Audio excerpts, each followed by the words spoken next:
taking part in the Aggies Pro Day today. This is his second pro day of the spring after throwing passes at the University of San Diego on Thursday. Manziel has not played in an NFL game since 2015 when he was cut by the Cleveland Browns.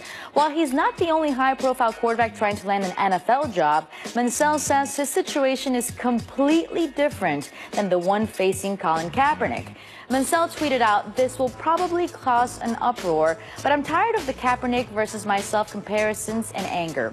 Cap is doing amazing things right now, changing lives and donating millions of dollars. His impact off the field from a societal standpoint is legendary and straight admirable." For more on Manziel, here's First Take. All right, guys, so Johnny Manziel praising Colin Kaepernick, but says he is tired of those comparisons to the former 49ers QB. Stephen A., what's your reaction to Manziel's comments there? Well, my reaction to Johnny Manziel, with all due respect, we don't care whether you're tired about it or not. You don't get to make that call.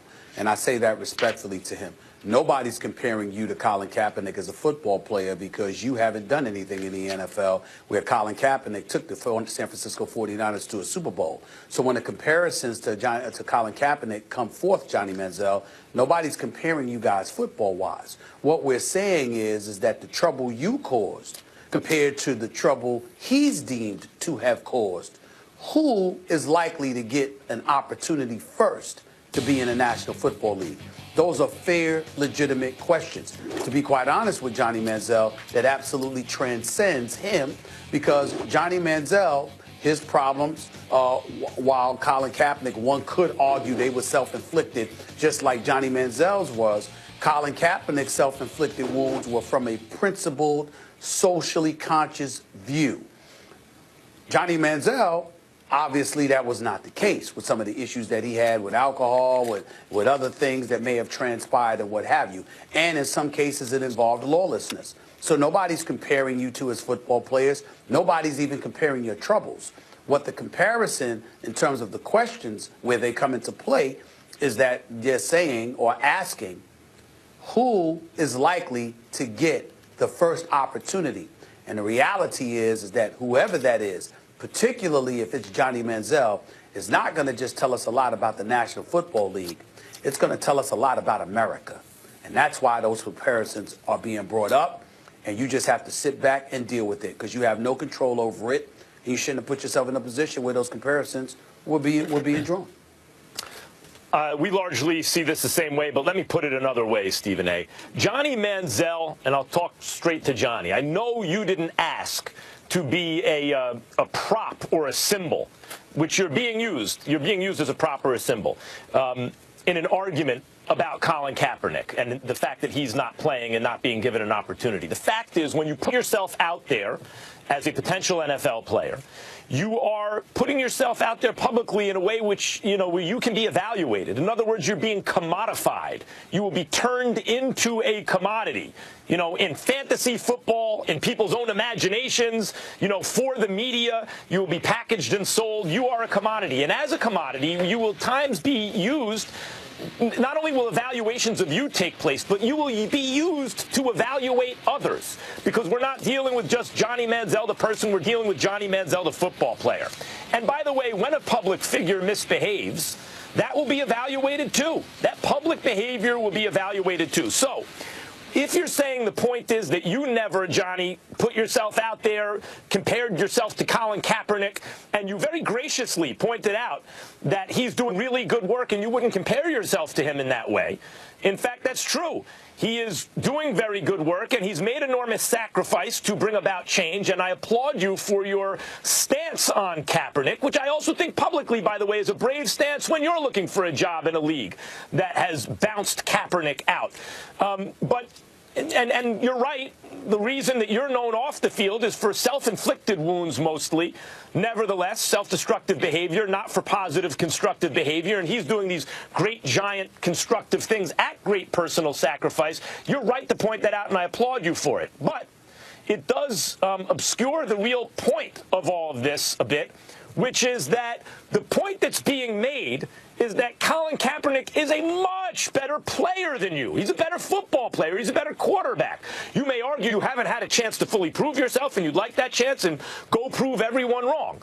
But no one's ever looked at you, Johnny, and said that guy might be eventually the greatest quarterback who ever lived. That's what Jaws said. Ron Jaworski said about Colin Kaepernick not that many years ago. You've never taken a team to back-to-back NFC championship games. You've never taken a team to a Super Bowl and almost won it.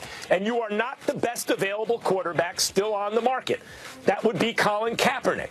So if your point is you don't want to be used as a prop in an argument supporting Kaepernick because you also support Kaepernick, good for you. And if the point is that you therefore want to put an end to those kind of comparisons, let me put it this way. It's not like, hey, kid, tough. It's like, point well taken, but you better get used to it. Well, you better get used to it, no question. But I think that it's important that we recognize over the last year plus, we've been talking about Colin Kaepernick. We've gotten into some heated discussions amongst ourselves, Max, along with various others like Will Cain, Damian Woody, Ryan Clark, Donovan McNabb. The list goes on and on. We've discussed the Colin Kaepernick effect per se. And it always extends beyond the field of play because we're talking about NFL owners. We're talking about the American system of justice. We're talking about injustices. We're talking about law enforcement issues with minority communities. We've talked about a potpourri of things that have been incredibly pertinent from a societal perspective. Johnny Manziel, if he were to get an opportunity ahead of Colin Kaepernick, would be a major, major story because he's not better than Colin Kaepernick. He's not as accomplished as Colin Kaepernick. And the wounds that he inflicted were upon himself, and sometimes it involved lawlessness. And for that individual to be picked ahead of Colin Kaepernick to be allowed to return to the league, I'm telling you right now, it would be an incredible uproar. Now, Johnny Manziel may be right in terms of not wanting the comparisons, but what he needs to understand is that needs to be the reason why he don't want the comparisons. Because bringing up those comparisons ultimately brings up those facts that I just spewed. And it's inescapable the kind of debilitating and demoralizing impact it will have on communities throughout this country if you give Johnny Manziel a chance before you give it to Colin Kaepernick. And by the way, I brought it up too, and so did you, and so did others, because as soon as you hear Johnny Manziel's being given a look, your mind goes to Kaepernick. But Johnny Manziel should know, Johnny, not just you, anyone who's being given a look who's not already on a team, everyone's mind goes to Kaepernick, or many do, because Kaepernick's the best available guy. And in your case, as Stephen A. points out, there was lawlessness involved in public behavior. One difference I'd like to make, though, in terms of a feeling that Johnny Manziel might be getting, Stephen A., and this relates to your stance on the process in Philly and essentially white privilege, how a black coach, an African-American coach, or GM, executive, wouldn't be allowed to get away with a 5-year tanking plan, and a white GM could do it, or a European-American GM could do it. What I would say to that, and it's a similar kind of view on Johnny Manziel, is not that the white GM should be stripped of the kind of privilege of being able to have a plan like that, but that the African-American GM should also be so empowered that that tool should be, available to everyone. And I will say this about Johnny Manziel. Okay, I want to say this about Johnny Manziel quickly. If his sense is, guys, are you rooting against me because of Kaepernick? No, Johnny, I am not. I think that you will be used in the future as an example of why Kaepernick should also get an opportunity, but I'm rooting for you. America loves nothing more than a guy who's been built up, knocked down, even by his own doing, and then can pick himself up and succeed. I'm rooting for Johnny Manziel's success. Yeah, but I don't even want to go there because no one ever rooted against Johnny Manziel. We certainly never rooted against Johnny Manziel. True. That's not the issue. Nobody's rooting against him. That's not the issue. But to get to your point about how not knocking somebody down but lifting everyone up so we're all on an equal playing field, I can appreciate that position coming from you or anybody else, particularly somebody from the white community. I think it's a very admirable position to take.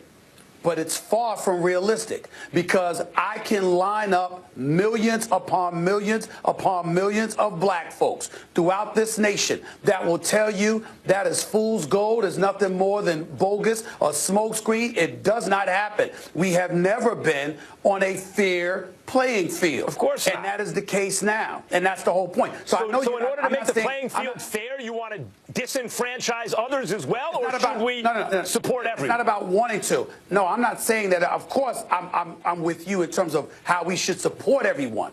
I'm asking you to deal with the the reality, rather. It ain't going to happen. It hasn't. Stephen A., I would totally be with you if your point with Philadelphia is good for, like, I don't like tanking, but okay, it worked. They got Embiid and Simmons or whatever else. But you know what? I just want to point out, an African-American executive wouldn't be able to do this. That's different than saying, I don't want to see this executive do it because if he were African-American, he wouldn't be allowed. That's the distinction I would make. I never once said I didn't want to see any particular executive do anything. I said I hate the process, meaning systemically it's not because it points out injustice equitably.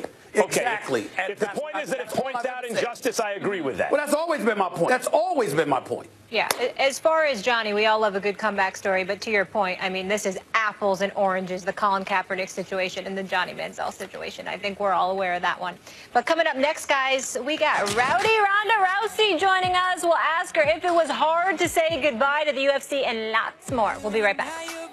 I'm going to make it official right now. The first ever UFC Women's Champion, Ronda Rousey. A return in the fighting world. Ronda Rousey. She's now a full-time professional wrestler. The sub above difference is the slicer. After all, if a sub isn't made with meat and cheese sliced to order, you should be a little suspicious. Sliced thin, sliced now. Jersey Mike's. Be a sub above. What's life like with fast, unlimited data? Check it out. With Metro PCS, you step into the latest trend. You like this? Do it. I'm in a sweet spot. I'm in the clouds. Share it. Watch it spread. You've been following. Now be followed. Get Metro PCS and enjoy a network that covers 99% of people in the U.S., just like AT&T and Verizon, for less. Switch now and get 4 lines of unlimited data for $100 period. Metro PCS. Wireless. Figure it out. Springtime is the time to buy a new Polaris. Right now, the world's best-selling side-by-sides and ATVs are priced to move, with rebates as high as $1,200. Get rolling at Polaris.com. This kitchen, open concept, complete with a modern art gallery, and the master bath, masterpiece. A home gym! Smells looking good, Steve. But the only problem? Who are you? I don't live here, because the real estate agent never showed us this place.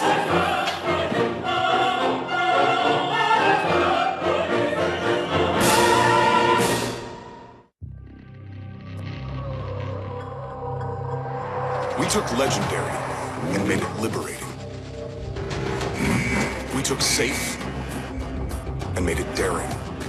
We took intelligent and made it utterly irresistible. We took the most advanced E-Class ever and made the most exciting E-Class ever. The 2018 E-Class Coupe and Sedan. Lease the E300 sedan for $569 a month at your local Mercedes-Benz dealer. Mercedes-Benz, the best or nothing. The world wasn't created for our pleasure. But this 900-square-foot Western red cedar deck sure was. Real cedar turns the outdoors into the great outdoors. Attention homeowners.